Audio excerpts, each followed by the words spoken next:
السلام علیکم ناظرین، سی سی ٹی وی پاکستان کے ساتھ کامران صدیقی۔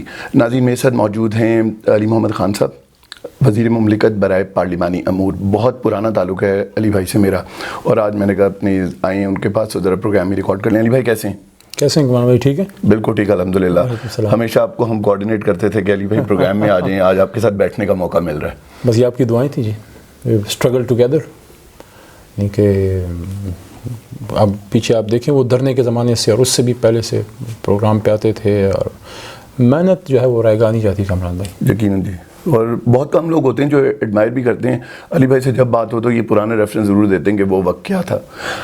علی بھائی مجھے بتائیں کہ 25 تاریخ کو رپورٹ آنی تھی آٹے اور چینی بحران کے متعلق، ڈیلے ہو گئی ہے یا اب ڈیلے کروائی گئی ہے اور پرانی حکومتوں کی طرح بس رک جائے گی؟ جی بسم اللہ الرحمن الرحیم، اللہم صلی وسلم مبارک علی سیدنا محمد رسول اللہ صلی اللہ علیہ وسلم۔ ڈیلے تو جہاں تک میرا نالج ہے وہ 3 ہفتے کا شاید ٹائم مانگا انہوں نے، اور پرانے وقتوں کی بات نہیں ہوگی۔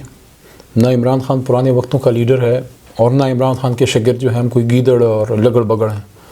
ہم ادھر اپنی جوانیاں اس لیے برباد نہیں کرنے ادھر آئے، ہم نے اس کو قیمتی کیا ہے، اپنی جوانی کو قیمتی کیا ہے عمران خان صاحب کے ساتھ شامل ہو کے۔ اور عمران خان صاحب وہ وزیر اعظم پاکستان کے واحد جنہوں نے خود سے ایک انکوائری لانچ کی، خود سے اس کو کیا اور خود سے اس کو پبلک بھی کر دیا۔ اپنے اس میں ان کے نزدیک ترین لوگوں کا نام تھا، لیکن آئی تھنک ہی ہیز الحمدللہ ہیز میڈ شور کہ وہ اپنی بات پہ کمٹ رہیں، وہ اسٹرانگ رہیں۔ تو آپ بھی ذہن سے نکال دیں کہ یہ کوئی somebody will push it under the carpet, nobody can do that, neither will Imran Khan do it, neither will we let somebody else do it، کیونکہ ہم اگر اس در ہیں، ہم ایک کنوکشن پہ ہیں، یہ وزارتوں اور دفتروں کے لیے نہیں آئے۔ یہ 2 سال گزر گئے، مجھے کوئی پتہ لگا 3 سال اور بھی گزر جائیں گے۔ یاد کیا رہے گا؟ یاد یہ رہے گا کہ علی محمد نے اور عمران خان صاحب نے اور ہمارے اور دوستوں نے کتنا بڑا سٹینڈ لیا تھا۔ we'll take stand for it۔ Great. ابھی آپ نے ایک ورڈ یوز کیا، نزدیک ترین سے مجھے جہانگیر ترین صاحب یاد آئے۔ سننے میں یہ آ رہا ہے کہ جہانگیر ترین صاحب کے اور عمران خان صاحب کے فاصلے جو ہیں وہ ختم ہو رہے ہیں یا کم ہو رہے ہیں، جبکہ جہانگیر ترین صاحب نے ایک انٹرویو میں خود کہا کہ وہ والا تعلق نہیں رہا جو خان صاحب کے ساتھ میرا تھا۔ تو آپ کا کیا خیال ہے اور کیا خبریں آپ کی؟ آپ تو اندر ہوتے ہیں۔ نہیں، میں اتنا نزدیک تو نہیں ہوں، کیونکہ خان صاحب سے ایک لیڈر اور ایک کارکن کا رشتہ ہے، ایک باپ کی طرح ان کی عزت کرتے ہیں۔ تو جتنا رسپیکٹ اپنے والد مرحوم ولی محمد صاحب کی کرتا تھا، اس سے زیادہ نہیں تو اس سے کم بھی نہیں خان صاحب کی بھی کرتا ہوں۔ تو I would rather not comment, کیونکہ جہانگیر صاحب سے ایک تعلق بھی رہا ہے اور ہے بھی، اور ایک زمانے میں جنرل سیکرٹری پہ جب وہ کھڑے تھے تو میں واحد پی ٹی آئی میں ایک نوجوانوں میں سے ایک تھا جو میں نے بھی کمٹ کیا کہ میں بھی، آپ کھڑے ہیں تو میں بھی آپ کے مقابلے پہ کھڑا ہوں گا۔ That was a healthy competition جو پھر ہو نہیں سکا، لیکن ان کے ساتھ ہمیشہ ایک احترام کا رشتہ رہا ہے۔ تو میں نہیں چاہوں گا کوئی میں اس طرح کامنٹ کروں، کیونکہ ان کے بیچ کا جو تعلق ہے اس کا مجھے زیادہ نہیں پتہ۔ یہ مجھے پتہ ہے کہ خان صاحب ان کے بیچ میں کافی کلوز ایک تعلق تھا، اور تعلق ایسے نہیں ہوتا کہ ایک دن میں ٹوٹ جائے، خفگی آتی ہے بیچ میں۔ لیکن اگر کوئی ایسا ایشو ہے جس میں پاکستان انوالو ہے تو پھر دیکھیں خان صاحب تو پھر پاکستان کے لیے اپنے باپ کی بھی پرواہ نہیں کرتے ہیں، میری کیا کریں گے اور جہانگیر صاحب کی کیا کریں گے۔ انہیں اپنے 22-24 سال اس تحریک کو دیے ہیں، ایک جنریشن کھڑی کر دی ہے پیچھے، ان لاکھوں کروڑ نوجوانوں کو کیا جواب دیں گے؟ تو ان کا اپنا تعلق اور رشتہ اپنی جگہ، لیکن پاکستان اپنی جگہ۔ پاکستان پہ خان صاحب کے گرد کوئی کمپرومائز نہیں ہے، اور ابھی تو اس کی رپورٹ آنے دیں، دیکھتے ہیں اس میں اندر سے کیا نکلتا ہے، کیونکہ ابھی اس کی فورسانی پراپر آئے گی ڈیٹیل رپورٹ، پھر دیکھا جائے گا کہ کس نے کتنا کردار اس میں ادا کیا ہے۔ کیونکہ شہباز شریف صاحب یہ کہہ رہے ہیں کہ وہ اس وجہ سے رپورٹ ڈیلے کی ہے، یا یہ ٹیکٹس ہیں سارے روکنے کے کرنے کی، کیونکہ اس رپورٹ میں خان صاحب کا اور عثمان بزدار صاحب کا نام آ رہا ہے۔ ان کی رائے ہے شہباز صاحب کی۔ اب شہباز صاحب اس گیم کے پرانے کھلاڑی ہیں، تو آپ سوال کریں کامران بھائی بنتا ہے، عام پاکستانی سوال کریں بنتا ہے، جن لوگوں کی وجہ سے آج ہمیں یہ دکھ اور یہ دن دیکھنا پڑ رہا ہے پاکستان کا، جس طرح سے پاکستان بری حالت میں خان صاحب کو ملا۔ شہباز صاحب، آپ بدقسمتی سے ان لوگوں میں شامل ہیں جنہوں نے پاکستان کو اس حال تک پہنچایا ہے۔ سیاست اپنی جگہ، لیکن آپ اپنے دل پہ ہاتھ رکھ کے پوچھیں، آپ تو آج تک ماڈل ٹاؤن کو انصاف نہیں دے سکے۔ ماڈل ٹاؤن کے شہیدوں کو منہ میں ان کے گولیاں ماری گئیں، پریگننٹ خواتین کو گوشہ درود میں جا کے لوگوں کو شہید کیا گیا، آپ صرف 5 کلومیٹر کے فاصلے پہ بیٹھے ہوئے تھے۔ پہلے اس کا تو جواب دیں۔ خان صاحب نے تو اپنا جواب دے دیا اور دیں گے بھی، تو شہباز صاحب کا بنتا نہیں ہے نا۔ دیکھیں کوئی ایگزامپل اب کریٹ کر لینا، کوئی ایک شخص جس نے زندگی میں کچھ کیا ہو، ایک آدمی نے کرکٹ میں فرض کرے سینچری کی ہے تو آپ سے پوچھ سکتے ہیں کہ بھی آپ نے تو نہیں کی، لیکن ایک آدمی زندگی میں ہمیشہ ساری زندگی زیرو پہ آؤٹ ہوتا رہے، وہ آپ سے کیسے پوچھ سکتا ہے؟ آپ نے یہ پنجاب کو جا کے دیکھیں، میں پنجاب ایز اسٹیٹ منسٹر مختلف جگہوں پہ جاتا رہتا ہوں، میرے پاس یہ وزیر اعظم شکایت نہیں ہوئی ہے، کون سی پولیس آپ دے گئے ہیں؟ شہباز صاحب کون سا اسپتال دے گئے ہیں؟ کسی غریب آدمی کا علاج ادھر ہو سکتا ہے؟ اور جس انکوائری کی بات کر رہے ہیں اس میں میکسیمم بینیفٹ تو میاں نواز شریف صاحب کے دور میں دیا گیا تھا، تو یہ تو انکوائری جو کھلی ہے اس میں سے اگر 10% ادھر کھلے گا تو 90% تو آپ کی طرف توپوں کا رخ ہوگا، تو اس کا بھی پھر جواب تیار رکھیں۔ میں نہیں سمجھتا شہباز شریف صاحب اور وہ لوگ جو پچھلی حکومتوں میں رہے ہیں، یار یقین کرو کامران بھائی، اگر یہ شہباز شریف صاحب، میاں نواز شریف صاحب، سیف علی زرداری صاحب اور یہ لوگ اچھی سیاست کر جاتے نا، میرے جیسے لاکھوں نوجوان پی ٹی آئی میں نہ ہوتے، پی ٹی آئی بنتی ہی نہ۔ Imran Khan was a most non political person. Imran Khan کو سیاست میں ان لوگوں کی کرپشن، ان لوگوں کی مس مینجمنٹ لے کے آئی، تو عمران خان تو شہباز صاحب آتا ہی نہ سیاست میں اگر آپ سیاست کو عبادت کر کے کرتے۔ عمران خان ابھی کہیں 10-15 اسپتال اور بنا رہے ہوتے، میں کہیں اپنی انجینئرنگ وکالت کر رہا ہوتا، مراد سعید کہیں اور کچھ، اب شریر افریدی جرمنی میں ہوتا۔ یہ تو آپ لوگوں کے کارنامے تھے جو مجبور ہو کے ہم ادھر آ گئے ہیں۔ لیکن علی بھائی اسپتال کی آپ نے بات کی، ابھی تھوڑے دن پہلے اسحاق ڈار صاحب نے ایک ٹویٹ کی ہوئی تھی، اس میں کچھ 40-50 ہاسپٹل لکھے ہوئے تھے بڑی لے، یہ ہماری جو ہم نے ہاسپٹل بنائے ہیں اپنے دور حکومت میں، جو مفرور ہیں ان کی بات کر رہے ہیں، جو مفرور ہیں ان کی بات کر رہا ہوں۔ پہلے واپس آئیں نا، ذرا فیس کریں نا۔ نہیں آ رہے، ان کو لے کر آئیں نا۔ لے کے آئیں گے انشاءاللہ، آئیں گے انشاءاللہ، لے کے آئیں گے۔ علی بھائی مجھے ایک چیز بتائیے، احساس کفالت پروگرام چل رہا ہے اور بہت ماشاءاللہ اچھا چل رہا ہے، میرا کیونکہ بھائی اس ٹیم میں ہے وہ ایچ بی ایل کی، تو اس سے ظاہر ہے میری بات ہوتی رہتی ہے۔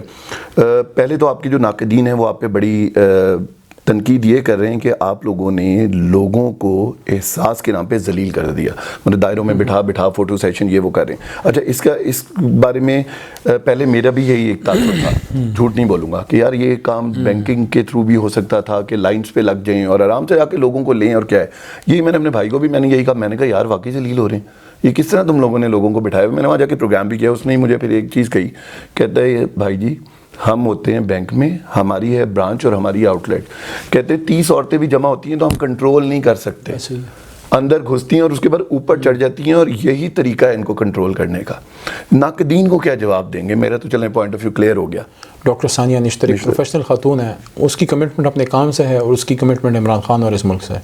اس کا کوئی حلقہ نہیں ہے جہاں اس نے کوئی سیاست کرنی ہے، نہ اس نے کوئی لوگوں کو بھرتی کرنا ہے، نہ لوگوں کے اس کو کوئی فنڈ دے کے اپنے کوئی نام بنانا ہے۔ تو پروفیشنل لوگوں سے خان صاحب کرا رہے ہیں اور آئی تھنک وہ کافی حد تک بہتر کر رہی ہیں، بہتری کی گنجائش ہے، کمزوریاں ادھر ادھر لازماً ہوں گی اور ہیں بھی صحیح، لیکن ایک بیسٹ ایفرٹ ہو رہی ہے اتنے مشکل حالات میں۔ میں سمجھتا ہوں I think she deserves an applause, کہ ان کو تعریف ان کی جانی چاہیے کہ انہوں نے ایک محنت کی ہے۔ کمزوریاں ہمیشہ رہتی ہیں، اس کو دیکھا بھی جا رہا ہے، جیسے میں نے ان کو خود ایک تجویز بھی دی تھی اور اس کو دیکھ بھی رہی ہیں۔ میں نے کہا ہے کہ میرا اپنا ایس او پی جو ہے اپنے حلقے میں جب میں کام کرتا ہوں راشن ڈسٹریبیوشن کا یا اس طرح کا، تو پہلے ہم سے بھی غلطیاں ہوئی تھیں، لیکن اب ہم یہ کر رہے ہیں کہ ہم اس دفعہ ہم نے جتنی راشن ڈسٹریبیوشن کی ہے، کوشش کی ہے، کسی ریسیپینٹ کا چہرہ نہیں دکھاتے، اس کی آئیڈینٹی ڈسکلوز نہیں کرتے میڈیا کے سامنے یا سوشل میڈیا پہ۔ تو ان کا میں نے مشورہ دیا ہے کہ ان کا کام بہت بڑے پیمانے پہ، لیکن کوشش کریں کہ اس میں لوگوں کی آئیڈینٹی ڈسکلوز نہ ہو، ایون اگر بیٹھے بھی ہیں تو ان کے چہرے بلرڈ ہوں، تو وہ اس کو فالو اپ کر بھی رہی ہیں، لیکن چونکہ بہت بڑے پیمانے پہ کر رہے ہیں وہاں پہ کچھ نہ کچھ مسئلے مسائل رہتے ہیں، لیکن وہ ٹھیک ہو جائے گا انشاءاللہ۔ چلیں بہتر۔ علی بھائی خان صاحب کو اپنی ٹیم پہ کتنا ٹرسٹ ہے؟ یہ سوال میں اس لیے کر رہا ہوں کہ پچھلے دنوں ایک خبر آئی تھی کہ خان صاحب اپنے جو رفقا ہیں اور جو وزراء ہیں اور جو ساتھ ہوتے ہیں ان کی انٹیلیجنس ایجنسیز کے تھرو ان کی نگرانی کروا رہے ہیں۔ آپ کا کوئی نگرانی یا فون ٹیپ شیپ کوئی کبھی ہوا؟ پتہ نہیں، نگرانی تو میں نے چیک نہیں کی، فون ٹیپ کبھی نہیں پتہ، ہو سکتا ہے وہ مجھے بتا کے تھوڑی کرنے ہوں گے۔ اعتماد تو خان صاحب کا ایک رہا ہے، ہسٹری اگر آپ ان کی دیکھیں، انہوں نے پرفارمر پہ ہمیشہ اعتماد کیا ہے، چاہے وہ وسیم اکرم ہو، چاہے وہ وقار ہو، چاہے وہ عبدالقادر ہوں یا میاں داد ہوں، یا چاہے آپ پالیٹکس میں آئے، مراد پہ ان کو بڑا اعتماد ہے، وہ پرفارمر ہے، ان کو اسد عمر پہ اعتماد ہے، حالانکہ بیچ میں ظاہر ہے ان کو چینج بھی کرنا پڑا ہے، وہ حالات اس طرح کے آئے۔ ان کو شاہ محمود قریشی صاحب پہ بھی اعتماد ہے، کافی اعتماد ہے ان کو، ان پہ ٹرسٹ ہے۔ لاء منسٹر پہ وہ بڑا وہ کرتے ہیں، ہمارے مذہبی امور کے منسٹر پہ ان پہ بڑا ٹرسٹ ہے، بڑے قابل اعتماد آدمی ہیں۔ اور باقی سوال بنتا ان سے ہے کہ ان کو کس پہ ٹرسٹ ہے اور کس پہ نہیں ہے۔ لیکن آپ نے جو نام گنوائے ان پہ ہے، تو باقی گنوائی نہیں ہے آپ نے۔ تو کافی سارے ہیں نا, اب سارے تو نہیں گنوا سکتا, لیکن سوال خان صاحب سے بنتا ہے کہ ان کو کس پہ ٹرسٹ ہے. میں ہی سمجھتا ہوں کہ وہ ایسے آدمی نہیں ہیں جن پہ ان کو ٹرسٹ نہیں ہوگا, وہ کبھی کرکٹ ٹیم میں بھی نہیں رکھا, اس ٹیم میں بھی نہیں رکھیں گے. جس پہ ٹرسٹ نہیں ہوگا آئی تھنک ان کو دروازہ دکھائیں گے. میرے چیک اینڈ بیلنس ہونا چاہیے نا, پتہ ہونا چاہیے کون کیا کر رہا ہے. میں کہتا ہوں اتنا ایسا چیک اینڈ بیلنس ہونا, ایسا چیک اینڈ بیلنس, کیونکہ خان صاحب کو بھی اس کا پتہ ہے, لیکن ہم کو بھی پتہ ہے جو پی ٹی آئی کا ورکر ہے, جو ہم ورکر لیول سے آئے ہیں, بچوں نے جن کے ووٹ نہیں تھے نا, جن کا آئی ڈی کارڈ نہیں تھا, اپنی بڑی بہنوں کو, اپنی ماؤں کو, دادیوں کو ہاتھوں سے پکڑ پکڑ کے بکسوں میں پی ٹی آئی کے ووٹ ڈلوا کے ہیں. آپ نے کہا انٹیلیجنس اداروں کو لگایا, میں کہتا ہوں انٹیلیجنس اداروں کو 24 گھنٹے ہماری نگرانی پہ لگائیں. ہمیں کوئی اختیار نہیں ہے کہ ہم لوگوں کی امیدوں کی بنیاد پہ آ کے یہاں پہ آ کے ہم کوئی غلط کام کریں. اگر خان صاحب ہم پہ اسکروٹنی کر رہے ہیں, میں کہتا ہوں اس اسکروٹنی کو 10 گنا اور بڑھائیں. گریٹ. وہ میں, آپ نے ووٹ کی بات کی, میں نے اپنی زندگی کا پہلا ووٹ الیکشن میں ڈالا تو پی ٹی آئی کو ڈالا تھا. آئی ہوپ آپ ریگریٹ نہ کریں. نہیں چل رہا ہے, کچھ ایسا کر رہے ہیں کہ آپ اس پہ فخر کریں. اللہ کرے انشاءاللہ. علی بھائی آخری سوال, آرمی چیف کی ایکسٹینشن 28 مئی لاسٹ ڈے, اب ایک اور جو بیانی ہے وہ بڑا زور پکڑ رہا ہے. سول ملٹری تعلقات ایک پیج پہ نہیں ہیں. خان صاحب جو ہیں یا تو اسمبلیاں توڑیں گے یا پھر ایکسٹینشن کا لیٹر نکالیں گے. کیا دیکھ رہے ہیں, ایکسٹینشن کا لیٹر نکلے گا, کب نکلے گا؟ دیکھیں خان صاحب نے بڑی محنت کر کے یہاں پہ پہنچے ہیں پاکستان کے لیے. جس طرح ایک پرندہ اپنا گھونسلہ بناتا ہے, جس طرح ماں اپنے بیٹے کو بڑا کرتی ہے, خان صاحب کس طرح اس جمہوریت کے پودے کو کاٹ سکتے ہیں. 22 سال خان صاحب نے جدوجہد کی ہے جی, یہ کیسے ہو سکتا ہے؟ جہاں تک ایک پیج کی بات ہے, 2-3 انٹریکشنز جتنی بھی ہوئی ہیں کبھی کسی آفیشیل فنکشن میں یا کہیں بھی, میں نے جو ہمارے سے پسالار ہیں ان کو بڑا ملنسار اور بڑا ایک فرینڈلی آدمی پایا ہے. ان کی تو میرے خیال میں خان صاحب کے ساتھ اچھی کیمسٹری ہے. میں جتنا ان کو دیکھا ہے تو یہ ایسے لوگ اپنے دل کو خوش کرنے کے لیے کہتے ہیں ایک پیج نہیں ہے, فلانا نہیں ہے, وہ نہیں ہے. نہ روز روز بھٹو پیدا ہوتے ہیں, نہ روز روز قائد اعظم پیدا ہوتے ہیں, نہ روز روز عمران خان پیدا ہوتے ہیں. ایک فینامنا ہے پارٹی کے اندر یا ویسے آپ لوگوں کے درمیان ابھی ایکسٹینشن کی باتیں ہو رہی ہیں لیٹر نکلنے کی, کب؟ کیونکہ قریب آ گیا وقت. کابینہ میں نہیں ہوئی, کابینہ میں نہیں, لیکن خان صاحب نے جو فیصلہ کیا ہے اس کو فلفل کریں گے, لیکن کابینہ میں ابھی نہیں ہوئی بات.